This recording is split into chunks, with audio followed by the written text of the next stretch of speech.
Hello students, I think आप लोगों ने मेरे पिछले दो वीडियो जो मैंने आपको भेजे थे reflection and refraction of light वो आप देख चुके होंगे। फिजिक्स का नेक्स्ट चैप्टर हम शुरू करते हैं, human I and colourful world.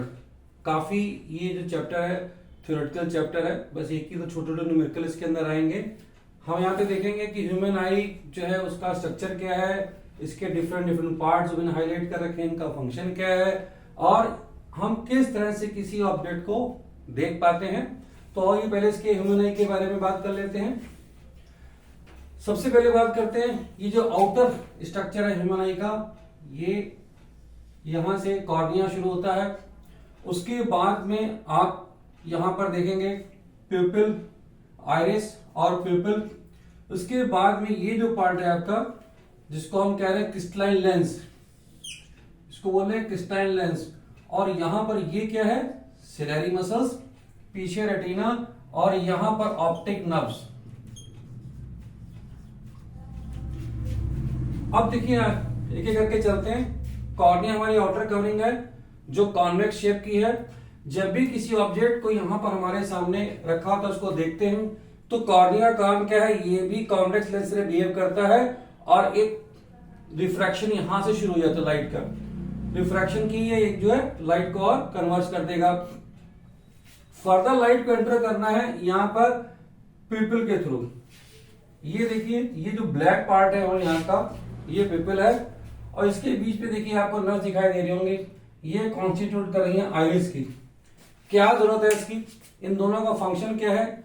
Iris control करता है पिपल के साइज को और पिपल क्या है, ये अलाउ करता है लाइट को अंदर आंख में जाने के लिए। तो जब भी हम किसी बहुत ही ब्राइटर एरिया में जहां बहुत ज्यादा लाइट खड़े होते हैं तो पिपल अपना साइज छोटा कर लेता है कि जिससे एक ऑप्टिमम लाइट अंदर जाए और ऑब्जेक्ट को हम देख सकें। लेकिन अगर किसी हम डार्क रूम में जाते हैं तो वहां पे हम देखते हैं कि उसको हमें देखने में प्रॉब्लम होती है।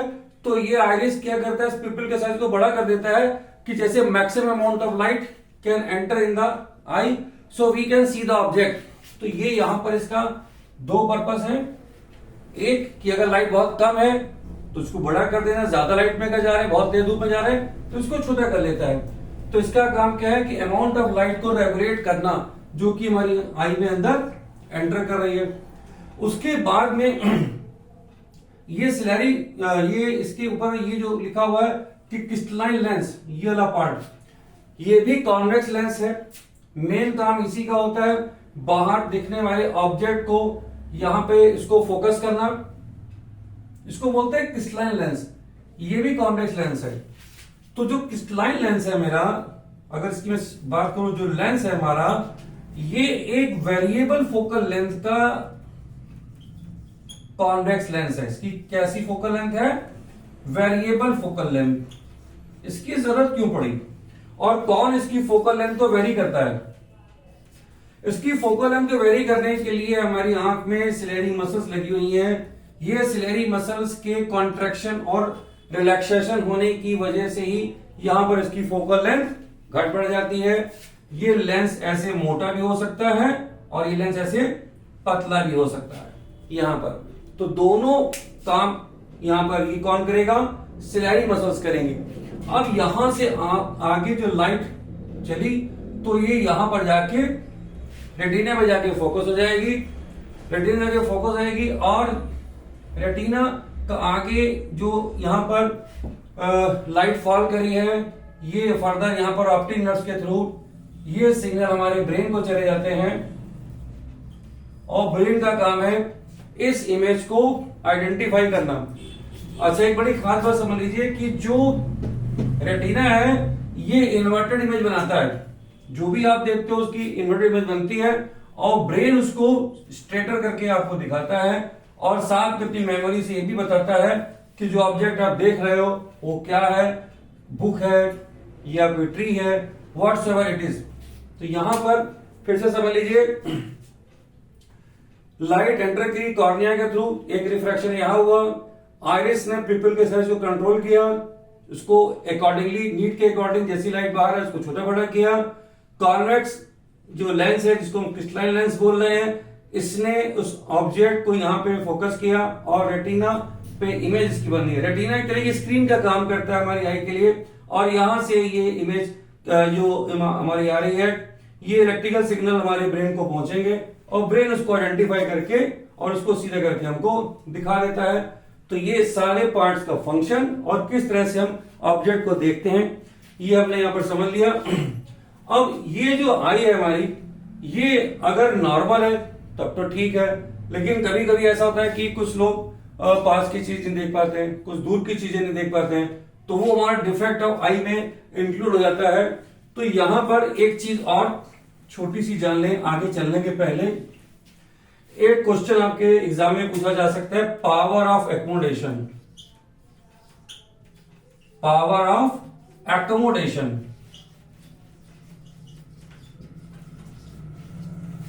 क्या है ये चीज? अब देखिए, हमारे जो आंख के सामने ऑब्जेक्ट है उसका डिस्टेंस वेरी कर रहा है। ये डिस्टेंस 25 सेंटीमीटर हो सकता है, 50 सेंटीमीटर हो सकता है 10 मीटर हो, या बहुत दूर ग्राउंड में खड़े हैं आप, ग्राउंड की दूसरी तरफ देखना चाहते हैं, तो इस आई के सामने जो ऑब्जेक्ट के डिस्टेंसेज हैं वो क्या हो रहे हैं? वेरी कर रहे हैं। तो डिस्टेंस अगर वेरी कर रहे हैं तो ये फिर आई किस तरह से इसको देख पा रही है? तो ये अगर लेंस है हमारा, इस लेंस से ये रेटिना क्या है? स्क्रीन जहां भी इमेज बननी है। तो ये डिस्टेंस हमारा क्या है? फिक्स्ड। ये डिस्टेंस फिक्स्ड है यहां पर।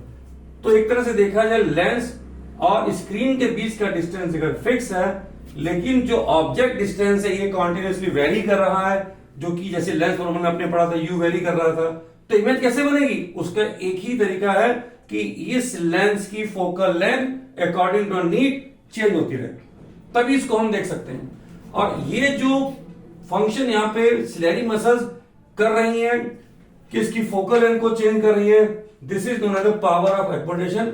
This is the ability of the eye to change the focal length of the eye according to the need of the object's distance from it. This is known as power of accommodation. तो यहां तक बच्चों आप समझ के, बाकी कुछ और छोटी चीजें और थी। यहां पर देखिए लिखा हुआ है एक्वस ह्यूमर, ये लिक्विड यहां पर है, यहाँ विट्रस ह्यूमर है, ये यहां पर है। तो इनका काम क्या होता है? इस आई लेंस को यहां पर होल्ड करके रखना। ओके, उसको देख लीजिए। आगे चलते हैं हम लोग। यहां पर अब इसके बाद में देखेंगे हम लोग आई से रिलेटेड कुछ और चीजें। एक चीज और यहां पे देख लीजिए, अगर ये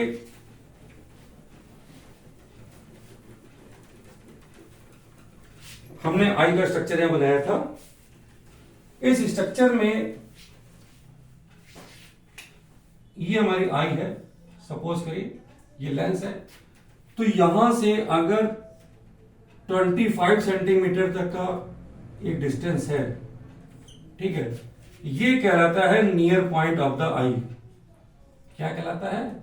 नियर पॉइंट ऑफ द आई बोलते हैं इसको। इस डिस्टेंस तक अगर कोई ऑब्जेक्ट हम लेके आएंगे तो हम लोग कहते हैं this is the least distance. ये सबसे छोटा डिस्टेंस है, least distance for distinct vision. Distinct vision, इसका मतलब ये कि अगर इतने डिस्टेंस तक ऑब्जेक्ट हमारी आंख के सामने रहता है तो हम क्लियर कट उसको डिस्टिंग्विश कर सकते हैं किसी भी दो पॉइंट को, और इसकी डिस्टेंस फिक्स 25 सेंटीमीटर कंसीडर की जाती है। और अगर ये डिस्टेंस हमारा इंफिनिटी तक जा रहा है, जिसको बोलते हैं फर्थेस्ट पॉइंट, फर्थेस्ट पॉइंट फॉर आई, ये तो ये हमारा है, क्या है? फार पॉइंट है। और मैथमेटिकली इसको हम लोग इंफिनिटी कंसीडर करते हैं। ये दो पॉइंट इसको नोट कर लीजिए। अभी आगे इनकी जरूरत पड़ेगी जब आई को स्टडी करेंगे। Okay, let us move to the next topic. अब हमने देखना है कि हमारी आई में क्या डिफेक्ट आ जाते हैं। तो सबसे पहले हम यहां पे देखना चाहेंगे कि जो हमारी आई है वो लिख लेते हैं डिफेक्ट्स। दो डिफेक्ट्स ही ज्यादा हम लोग को पढ़ने हैं। पहला डिफेक्ट हम लोग पढ़ेंगे मायोपिया। तो मायोपिया को हम लोग नियर साइटनेस भी कहते हैं, यहां पर नियर साइटनेस भी बोलते हैं। क्या है इसमें? पर्सन, शॉर्ट में लिखेंगे person can see near by objects but can not see far object. दूर के ऑब्जेक्ट को वो नहीं देख पाता है, ये समस्या इसमें आ जाती है। अब देखिए जो नॉर्मल आई है हमारे पास में, इसको लेंस बना लिया हमने यहां पर। फार पॉइंट का मतलब ऑब्जेक्ट हमारा कहां रखा हुआ है? इन्फिनिटी में रखा हुआ है, ये ठीक है। इधर रेटिना हमारे पास में, यहां पर अगर आई हमारी ठीक है तो इमेज हमारी यहां पर बन जाएगी। ये कैसी है? नॉर्मल आई है, ये एक नॉर्मल आई है और ये रेज इधर आ रही। अब अगर आंख हमारी, आई में हमारी कुछ प्रॉब्लम मायोपिया की आ गई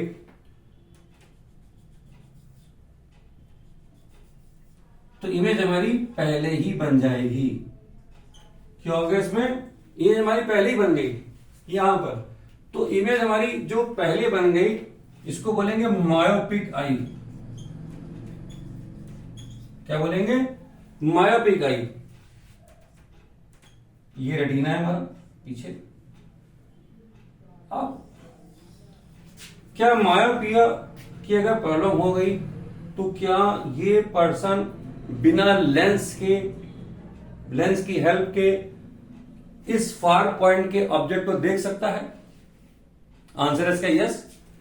कैसे देखेगा? आपने देखा होगा कुछ लोगों की जिनकी मायोपिया की प्रॉब्लम होती है तो वो क्या करते हैं, चल के थोड़ा और पास में चले जाते हैं जिस ऑब्जेक्ट को देखना चाहते हैं। तो एक पॉइंट ऐसा आ जाएगा यहां पर, ये चल के आगे आया, इस पॉइंट से अगर यहां तक आ गया तो हम देखते हैं कि इस ऑब्जेक्ट को ये देख लेता है, इस ऑब्जेक्ट को ये देख लेता है और इस ऑब्जेक्ट को देखने की मतलब क्या वो इसको आगे आ गया। तो ये क्या हो गया इसका? पहले तो फार पॉइंट क्या था? यहां पे था, जो कि उन्हें बताया कि इन्फिनिटी होता है इसका फार पॉइंट, ठीक है। अब ये आगे आ गया तो इसको हम लोग बोल सकते हैं न्यू फार पॉइंट। चेंज हो गया, ये इसका नया फार पॉइंट आ गया यहां पर ये।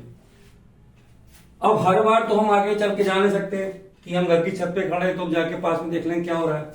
तो हमारे को एक सोल्यूशन दिया गया कि भाई एक लेंस लगा लीजिए आप। लेंस के लगाने से क्या कहते हैं आपकी प्रॉब्लम सॉल्व हो जाएगी। तो लेंस कौन सा लगाते हैं हम लोग? Concave lens. कॉनकेव लेंस में क्या हुआ? रेस तो अभी भी मेरी वहीं से चल रही थी, ऑब्जेक्ट मेरा जहां रखा हुआ था इन्फिनिटी पे, लेकिन ये जो लेंस है ये क्या करेगा? थोड़ा डाइवर्स कर देगा। तो इसको जब मैं पीछे एक्स्ट्रापोलेट करूंगा तो ऐसे लगेगा कि रेस हमारी इसी जगह से आ रही है जहां पर इसका न्यू फार पॉइंट है। तो लेंस इस तरह का एडजस्ट किया जाता है कि ये आंख के लिए जो नया फार पॉइंट है वहां पर एक वर्चुअल ऑब्जेक्ट क्रिएट हो जाए। एक वर्चुअल ऑब्जेक्ट हमने क्रिएट कर दिया, ये रेज यहां जाएंगी और फर्दर फिर इमेज हमको मिल गई। तो हमने करेक्शन किससे किया है? कॉनकेव लेंस लगाकर करेक्शन किया है। आप इन 4 डायग्राम्स को देख लीजिए जो मैंने यहां पर बनाए हैं। इन चारों डायग्राम को बनाकर ही क्या कहते हैं आपको, अगर ये चारों डायग्राम आप शो कर देते हैं तो ठीक है।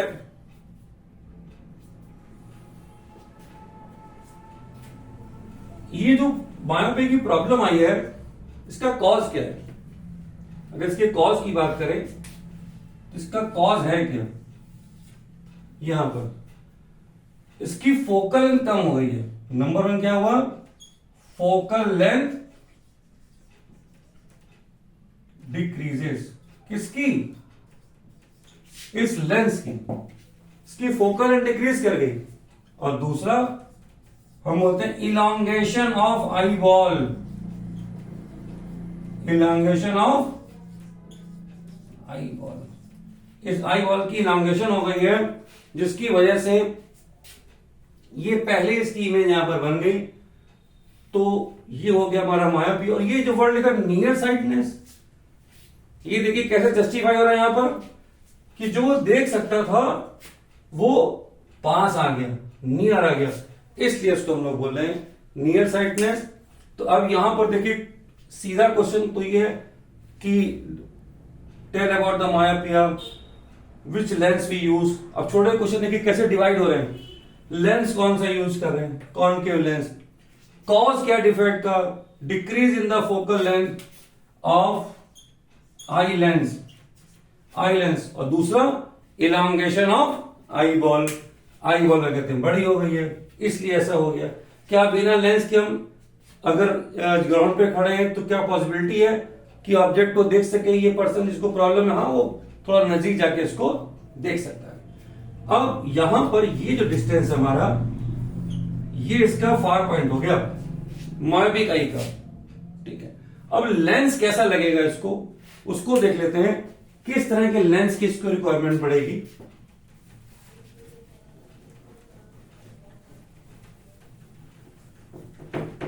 तो ये एक छोटा सा न्यूमेरिकल बनता है इसी के ऊपर। ऑब्जेक्ट हमारा कहां रखा हुआ है, इन्फिनिटी पे। और वर्चुअल इमेज सपोज करिए जो हमने, या जो उसका फार पॉइंट है, नया फार पॉइंट है, वो हमारा कहां पे बन रहा है, सपोज करिए ये बनना है 2 मीटर पे बन रहा है, जिसको मैंने न्यू फार पॉइंट कहा था। यहां पे इमेज की हमें मिल रही है। हम यूज करेंगे lens formula, 1/v minus 1/u। हमारी ये जो आई थी, इसी आई के सामने ही ये हमारा न्यू फार पॉइंट है जो 2 मीटर है। हमने आपको जो साइन कन्वेंशन सिखाए थे, तो ये फार पॉइंट यहां पे -2 मीटर हो जाएगा साइन कन्वेंशन से, तो हो जाएगा -2 मीटर। ये इंफिनिटी है, 1 ऑफ इंफिनिटी हम जानते हैं 0 होता है, तो 1/f can be written as -1/2 metre. और हम अगर फोकल लेंथ हम कहना चाहेंगे तो यहां से कह सकते हैं फोकल लेंथ हमें कितनी चाहिए, 2 मीटर। और 1/f क्या है, यूजली जब आप अपनी आईज टेस्ट कराते हो तो डॉक्टर आपको फोकल लेंथ रेफर नहीं करता है, वो आपको रेफर करता है power of the lens which is required. P क्या है हमारा, 1/f, तो 1/f कितना है, -1/2, यानी -0.5 डायोप्टर। एक छोटा सा क्वेश्चन है, ये भी आपको मिल सकता है। इसका रिवर्स क्वेश्चन मिल सकता है कि एक पर्सन जिसको मायोपिया की प्रॉब्लम है, या एक पर्सन जिसको आईज का डिफेक्ट है, वो -0.5 डायोप्टर का लेंस यूज कर रहा है। देखिए रिवर्स क्वेश्चन देखिएगा, बहुत अच्छा, -0.5 डायोप्टर का लेंस यूज कर रहा है, तो बताइए उसको प्रॉब्लम कौन सी है। माइनस का मतलब कॉनकेव लेंस है, वो अपने डिफेक्ट को दूर कर रहा है। दूसरा, और ये कॉनकेव लेंस हम जानते हैं यूज करते हैं हम लोग मायोपिया के केस में। तो इस लगने वाले लेंस से हमने ये पता कर लिया प्रॉब्लम क्या है उसको। दूसरी बात, अगर कहता है फोकल लेंथ बताओ, तो रिवर्स में जाके हम फोकल लेंथ को पता कर सकते हैं। इस छोटे से न्यूमेरिकल को आप लोग नोट कर लीजिए, इसका स्क्रीनशॉट ले लीजिए, ठीक है। तो यहां से हम जानेंगे इसके बारे में। अब चलिए जल्दी से देख लेते हैं हाइपरमेट्रोपिया क्या है, इसी से रिलेटेड है। हाइपरमेट्रोपिया को फार साइटनेस कहते हैं। हाइपरमेट्रोपिया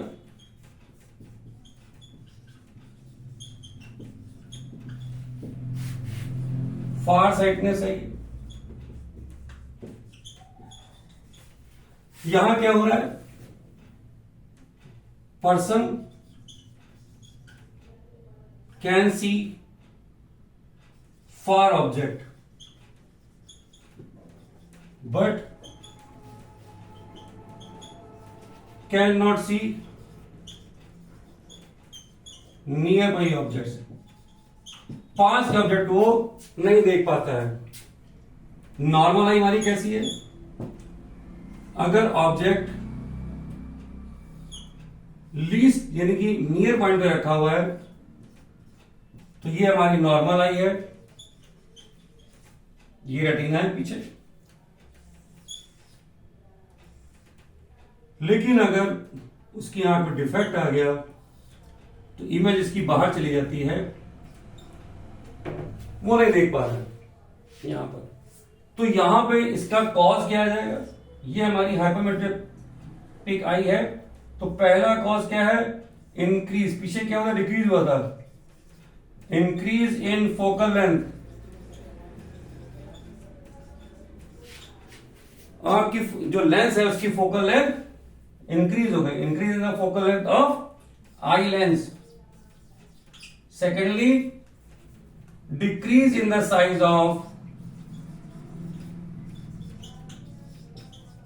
ऑफ आई बॉल, ये छोटा हो गया, ठीक है। अब यहां पर करेक्शन कैसे करें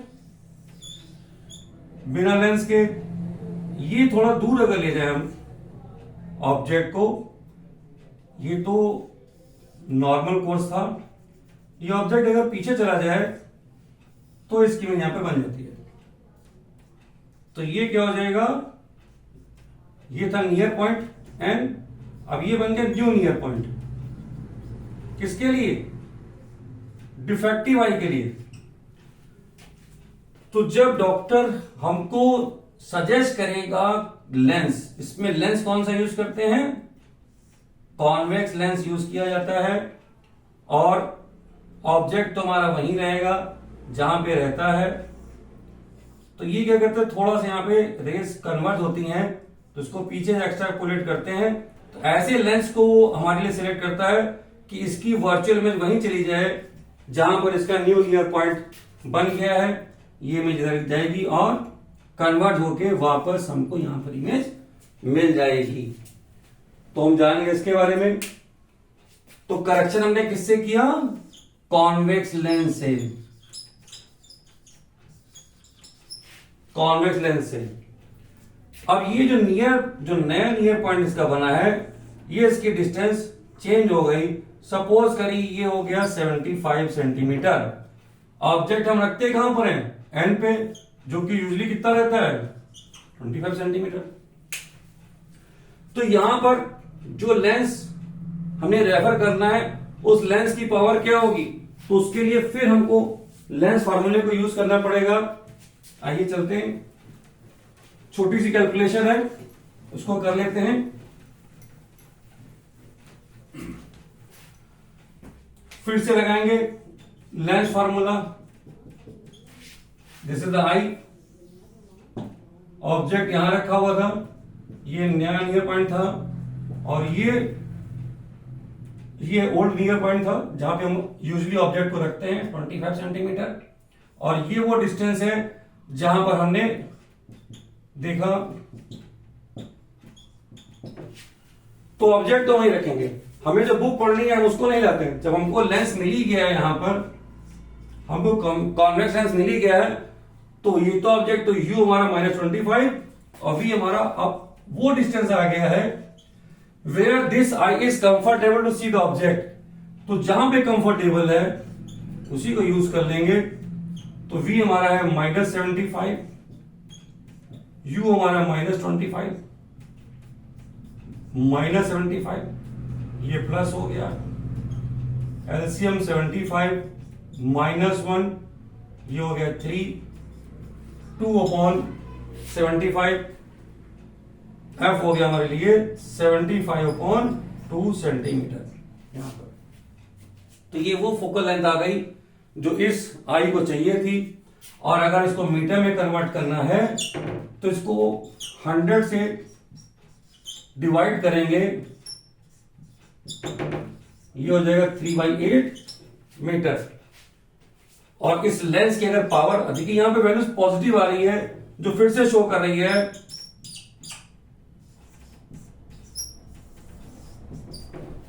ये वैल्यू हमारी पॉजिटिव आ गई जो फिर से शो कर रही है कि लेंस हमें कॉन्वेक्स चाहिए। ओके, तो ये आई का स्ट्रक्चर, डिफरेंट फंक्शंस, ये डिफेक्ट्स, ये दोनों में कर लीजिए। अगले वीडियो में फिर आपसे हम बात करेंगे प्रिज्म और एटमॉस्फेरिक रिफ्रैक्शन की। Okay students, go through it.